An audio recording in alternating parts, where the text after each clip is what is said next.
Hey, I'm Elizabeth, and I want to tell you about the day everything started to change in my family. I've got a younger sister, Lucy, who's always been more the quiet type, and then there's me, I'm not so quiet. Mom, Jane, used to be like any other mom, you know, regular and all, and Dad, Thomas, well, he's always been the sturdy type, like a rock or something. Our lives were plain, nothing fancy, just ordinary and happy, until that one day. It all started when Mom's friend, Carla, talked her into going to this self-help seminar. "It'll change your life, Jane," I overheard her saying over the phone. They were always chatting about new diets or some sale, but this seemed different. I didn't think much of it at first. Mom was into her books and talks, and Dad, and I figured it was just another hobby she'd picked up. But when she came back from that seminar, it was like she had switched into someone else. She was buzzing, couldn't stop talking about unlocking potential and tapping into unseen wealth. "Thomas, you've got to come with me next time. The speakers, the ideas, they're revolutionary," she gushed at dinner that night.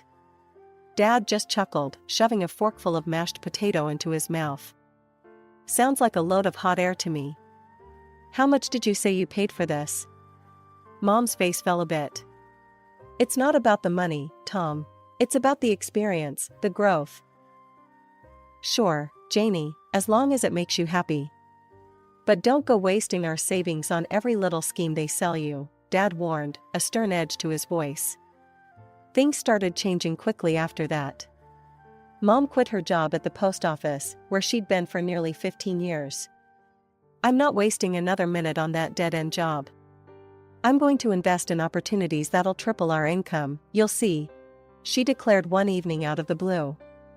Her ideas of opportunities included stuff like buying heaps of lottery tickets, sinking money into some online trading platforms, and even attending more and more of those cash-draining seminars. Dad didn't take any of that well. "Jane, you've got to stop. This isn't like you. We have girls to think about, college to save for," he'd argue night after night. "Oh, stop being such an old worrywart, Tom. You've got to spend money to make money. It's called investing." Mom shot back, her patience thinning. They thought we didn't hear them, but Lucy and I heard a lot. Their fights about money, about Mom's new friends who Dad called con artists and swindlers. It got so bad I sometimes wished I could just shut them out, maybe with noise-canceling headphones or something. One day, I came home to find Mom in the living room, papers and brochures strewn all over the coffee table. She looked up, her face flushed with excitement. "Beth, come here, look at this. It's a new investment fund, says it can double our input in 6 months." I frowned, glancing over the glossy pamphlet. "Mom, this looks risky." "Are you sure about it?" "Darling, risk is just the first step to success. You think all those rich folks got where they are by playing it safe?" She laughed, but it didn't reach her eyes. After Mom went all in with her so-called investment fund, it was like watching a slow train wreck. Every day, she'd be glued to her computer, eyes flickering over stock charts and exclusive webinar invites, talking to her new friends who were just as deep into this mess as she was. "Beth, you gotta listen to this guy. He turned his whole life around, made a fortune out of thin air." Mom would exclaim, trying to get me to watch one of her videos. I'd just nod, keeping my doubts to myself because arguing with her had become pointless. Dad, on the other hand, wasn't having any of it. One night, I caught them in the kitchen, voices raised higher than usual. Dad was holding a credit card bill, the kind that made your stomach drop. "Jane, what the hell is this? $2,000 on what? More of your damn seminars?" Dad's voice was like a sledgehammer, and Mom flinched but shot back just as hard. "You're so small-minded. You have to spend money to make money, Tom. That's how the world works." Mom retorted, her voice sharp as a knife. I remember Lucy coming into the room then, her eyes wide and scared. She hated their fights more than anything. "Can you guys not do this now?" she pleaded, her voice barely above a whisper. "Stay out of this, Lucy. This is adult business," Mom snapped without turning around, which only made Lucy shrink back, looking helplessly at me. I wrapped an arm around her, wishing I could just whisk us away from all the yelling. The worst part was, it wasn't just the fights. It was seeing how each argument left them, Dad, deflated, sitting at the table with his head in his hands, and Mom, storming off to call one of her business partners to vent. It all came crashing down the day the electricity got cut. I came home to find the lights out, and Mom at the table, surrounded by bills and notices. "Electric's out," she muttered as I walked in, her voice tired and frustrated. "We're a bit tight this month, couldn't make the payment." "A bit tight? Mom, this is serious. We need electricity. What about all the money from your investments?" My voice rose, the worry making my words sharper than I intended. Mom's face crumpled, her usual fiery comeback gone. "It's just not available right now." "That means it's gone, Mom. What are we supposed to do now? How are we supposed to live like this?" I threw my bag on the floor, frustration taking over. Lucy started crying, and I hated it. I hated that she had to deal with this, that we all did. "I'm sorry, girls. I'm trying, I really am," Mom said, her voice breaking, and for a moment, I saw the old her, the mom who used to make sure everything was okay. But sorry wasn't enough to fix this. Sorry wouldn't turn the lights back on. We were all stuck in Mom's sinking ship, and it felt like we were only going deeper down. The real blow came a week before my high school graduation. It was supposed to be a time for celebration, but instead, it turned into the biggest fight we'd ever seen at home. I was in my room trying on my graduation gown when I heard shouting from downstairs. It was loud, even for them. "Jane, how could you do this to us, to your own daughter?" Dad's voice boomed through the house.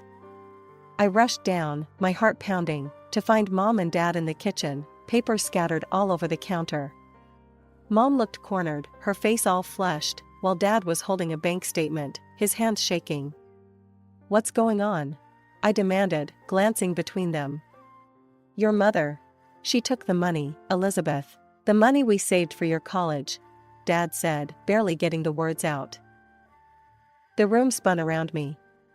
My college fund, gone? Just like that? I felt like I was going to throw up. "This is unbelievable, Jane. You've crossed a line. How are we supposed to trust you after this?" Dad was yelling now, his face red. "I was going to fix it, Tom. You have to believe me. I didn't mean for it to go this way." Mom was almost pleading now. "Fix it? How, Jane? How exactly were you going to fix this mess?" Dad shouted back. Lucy appeared at the kitchen doorway, her eyes wide with fear. "Stop yelling. Just stop it," she screamed, and suddenly it was like all the air got sucked out of the room. Mom and Dad stopped and looked at her, but Lucy turned to me, tears streaming down her face. "Beth, what's going to happen now?" she sobbed. I hugged her tight, not knowing what to say to make any of this better. "I don't know, Luce, I really don't," I murmured, feeling her shake in my arms. The argument died down after that, but the damage was done. Dad moved out of the house that same night. He packed his bags, saying he needed time to think away from Mom and all the chaos she'd caused. Mom tried to act like everything was normal the next morning, making breakfast and chattering about plans to recover the money. But it was all just noise to me. My head was filled with a million worries about the future. That evening, I found Mom looking through more papers, probably searching for another quick fix. "Mom, why? Why did you do it? Didn't you think about me, about what I'd lose?" I asked, needing to understand. "Elizabeth, I really believed it would work. I wanted to give you more than we ever had, not take away. I thought I was doing the right thing," she said, her voice low. "But you weren't thinking about me, not really. You were thinking about the money," I said, the truth stinging both of us. Mom didn't have an answer. She just sat there, looking lost and defeated. And for the first time, I saw her not as my mom, but as someone who had let her dreams get bigger than her family. It was the kind of realization that changed everything, how I saw her, how I saw our life up to that point. After Dad left, things spiraled faster than I thought possible. He remarried quickly and moved to another city, trying to start fresh, I guess. At first, he called to check on Lucy and me, but those calls stopped coming. Mom had blocked his number and told a story about how Dad had turned his back on us, how he was living it up with his new wife and didn't care to send a dime our way. "He's forgotten about us," just like that, she'd say with a bitterness that colored her every word. I wanted to believe differently, but with Mom controlling all the communication, what else could I think? It was just Lucy, Mom, and me now. College was out of the picture. With no money and no prospects, I took a job at a local diner.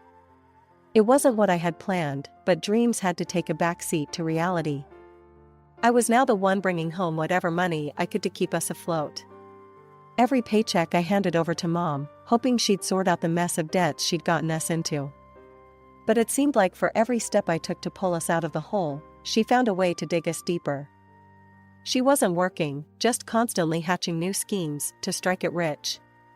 "It's just around the corner, Elizabeth, I can feel it," she'd say every time I questioned her plans. One evening, after a long shift at the diner, I saw her getting kicked out of the local casino. She was a mess, screaming about being just one win away from getting it all back. I hurried over, my heart sinking. "Mom, what are you doing here?" "I thought you were at home with Lucy," I said, grabbing her arm to steady her. "Let go, Elizabeth. I had it under control. Today was just a bad day, that's all. Tomorrow, I'll win it back, double," she snapped, yanking her arm free. I couldn't believe what I was hearing. "Mom, you're gambling now? With what money?" "I have my ways. And I found a surefire technique online, it'll change everything," she said, her eyes wild with a desperate kind of hope. "A technique? Mom, that's nonsense. You're throwing away everything on a fantasy. Gambling's a trap. It's designed to make the casino rich, not us." I tried to reason with her, but she wouldn't hear it. She just shook her head. "You'll see. I'll fix everything. I just need one good run." The next day, she was gone again, back to the casino, as if our conversation had never happened. I felt so helpless, watching her disappear into her delusions while I scrambled to cover our bills and keep Lucy from seeing how bad things had really gotten. Lucy was turning 15 soon, and I knew exactly what I wanted to get her, a set of clothes that would make her feel like she belonged with her friends, who always dressed in the latest styles. She'd been making do with hand-me-downs and clearance rack finds for too long. So, I started setting aside a bit of cash from each paycheck, stashing it away in a small box on my shelf. It was supposed to be a surprise, a good one, something that'd light up her face. I was at the diner when it happened. I came home late, my feet aching from the long shift, dreaming of the look on Lucy's face when she'd see her gift. But the house was chaos. Mom was in a frenzy, the box that held the birthday money in her hands, her face twisted in anger. "You're stealing from your own family, Elizabeth? Hiding money for yourself? Is this what you do with the money you earn? You're a nasty rat, that's what you are," she screamed as soon as I stepped through the door. "What? No, Mom, that's for Lucy's birthday. I saved it to buy her some clothes." I tried to explain, reaching for the box, but Mom jerked it away. Mom's face was red, her eyes wild. "I trusted you, and you betray me like this. You're no daughter of mine. Get out." She shoved the box of money into her purse and pointed to the door. Lucy rushed downstairs, drawn by the yelling. "Mom, Beth's telling the truth. She saved that for me." She tried to mediate, her voice shaky. Mom turned on her. "And you? You could have been helping out, earning some money. But no, you just sit around studying, protecting your thief sister." "I'm trying to finish school, Mom. We agreed on that." Lucy cried out, her own patience breaking. "That's enough. I want both of you out. You're both ungrateful. I don't need you here." Mom shouted, her fury boiling over. I grabbed Lucy's hand, my mind racing. "Come on, let's go," I said, pulling her toward the door. We stepped out into the cold night, the door slamming shut behind us, our mother's angry shout still echoing as it closed. Lucy clung to me, sobbing uncontrollably. Beth, what are we going to do now? Where will we go? She whimpered, her voice muffled against my jacket. I held her close, trying to muster a calm I didn't feel. I don't know, Luce, but we'll figure something out. We have to, I said, my voice trembling. We stood there, outside the house that no longer felt like home, shivering not just from the cold but from the shock. How had things gone so wrong? How had our mother, the woman who used to hug us and make everything okay, turned into someone we hardly recognized? Lucy and I huddled together on a park bench, clutching our phones like lifelines. The night was chilly, making each breath visible in the pale light of the street lamps. We could call Dad, Lucy suggested quietly, her voice small. Yeah, I agreed, though a lump formed in my throat. It had been so long since we'd spoken. What if he really had moved on? What if he didn't want us? But we were out of options, and honestly, I was out of pride. I scrolled through my contacts, finding the number Mom had made me block years ago. My fingers hesitated, then dialed. The phone rang, and my heart pounded with each tone. Hello? Dad's voice came through, sounding cautious. Dad, it's Elizabeth, and Lucy, I managed to say, my voice cracking. Elizabeth? Lucy? Oh my God, girls, are you okay? Where are you? His voice changed instantly, thick with concern.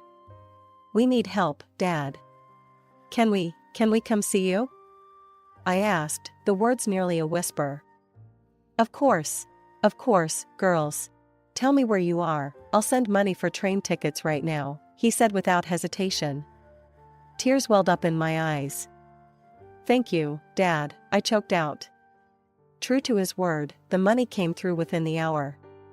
By the next morning, Lucy and I were on a train heading to Dad's city, our hearts heavy with the past, but hopeful for the future. Arriving at Dad's place felt surreal. He was waiting at the station, looking older but also relieved as he pulled us both into a tight hug. His wife, Sandra, stood beside him, giving us a warm, welcoming smile that eased some of my tension. Let's get you girls home and warmed up, Dad said, guiding us to his car. Once we were settled in and sipping hot tea in their cozy kitchen, Lucy and I shared everything. How Mom had spiraled, the lies, the eviction. Dad listened, his face growing tighter with each word we said. I had no idea, Dad finally spoke, his voice heavy. I've been sending money for alimony and your studies every month. I thought you girls were okay. We never saw any of that money, Dad. Mom told us you stopped helping. I admitted, feeling a mix of anger and relief as the truth came out. Dad's hands clenched into fists. I'm so sorry, girls. I should have found a way to make sure. I never should have let her cut me off from you. It's not your fault, Dad, Lucy said, her voice gentle. Dad looked at us, his eyes filled with a kind of pain that made my chest tighten. I want to make this right. Elizabeth, if you still want to go to college, I'll support you. And Lucy, there's a great school not far from here. You can start fresh. Sandra, who had been quietly supportive, spoke up. I'll contact my lawyer tomorrow. We'll sort out where the alimony went and deal with your mother's legal rights. Lucy should be with us, legally and safely. I looked at Sandra, seeing her not just as Dad's wife, but as someone who was stepping up to help fix our broken pieces. I got up and hugged her, grateful beyond words. A month had flown by in a blur of new beginnings and healing wounds, with Dad and Sandra's support making every day easier. But then, out of nowhere, Mom called. Her voice was sharp, demanding, as if nothing had changed. Elizabeth, you need to come back home now. I've stopped receiving the alimony, and everything's falling apart here, she stated flatly as soon as I answered.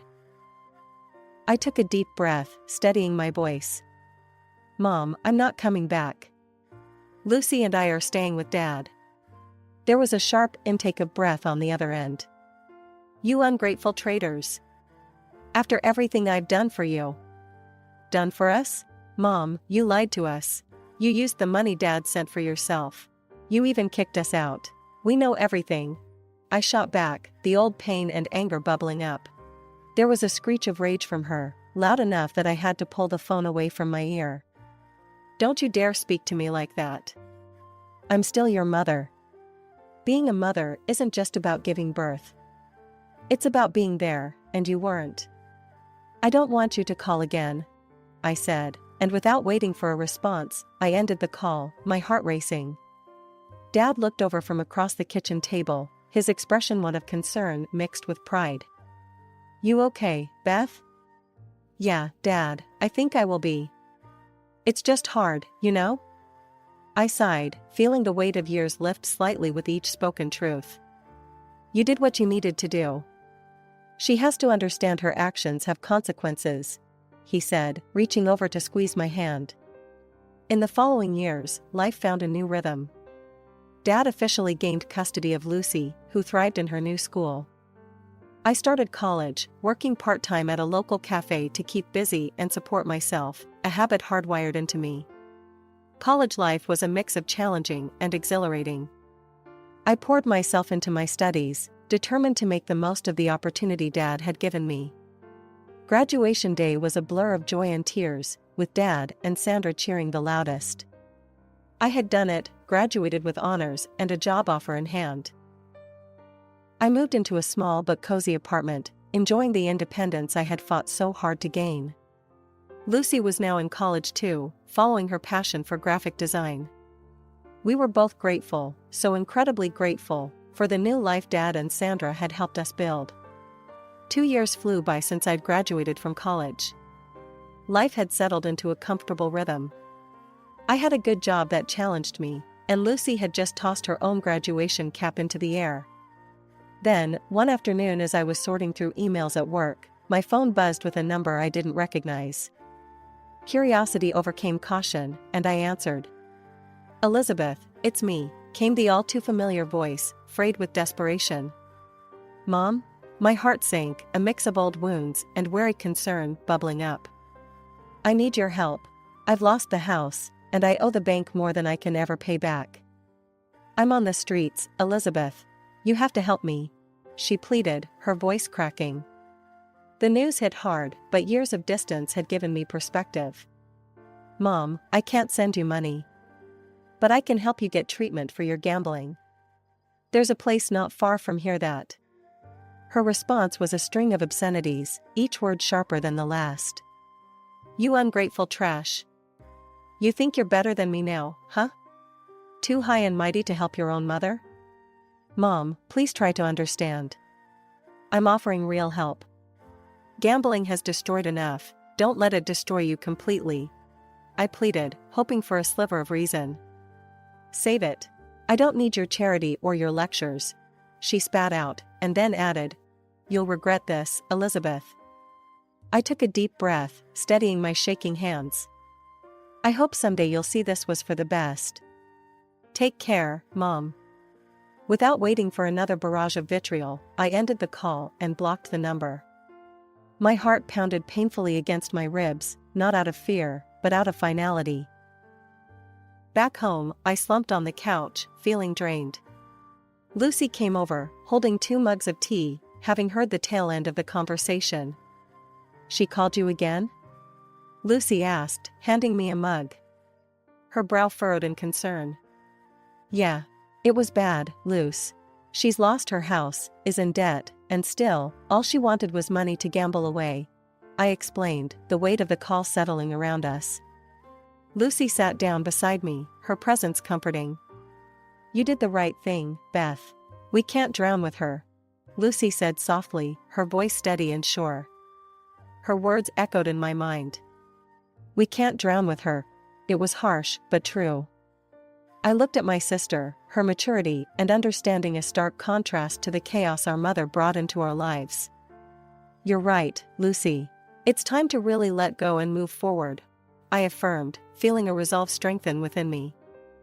Lucy and I spent that weekend planning a trip together, something to celebrate her graduation and reinforce the new chapter we were both stepping into. As we mapped out our journey, I felt a sense of excitement for the future, a future I was ready to embrace fully. In life, we all make choices. Some lead us into the light, others into shadows. But each step, each decision, teaches us something valuable. For me, it was learning that sometimes, loving someone means letting them face their own battles, and that saving myself was not an act of betrayal, but an act of courage.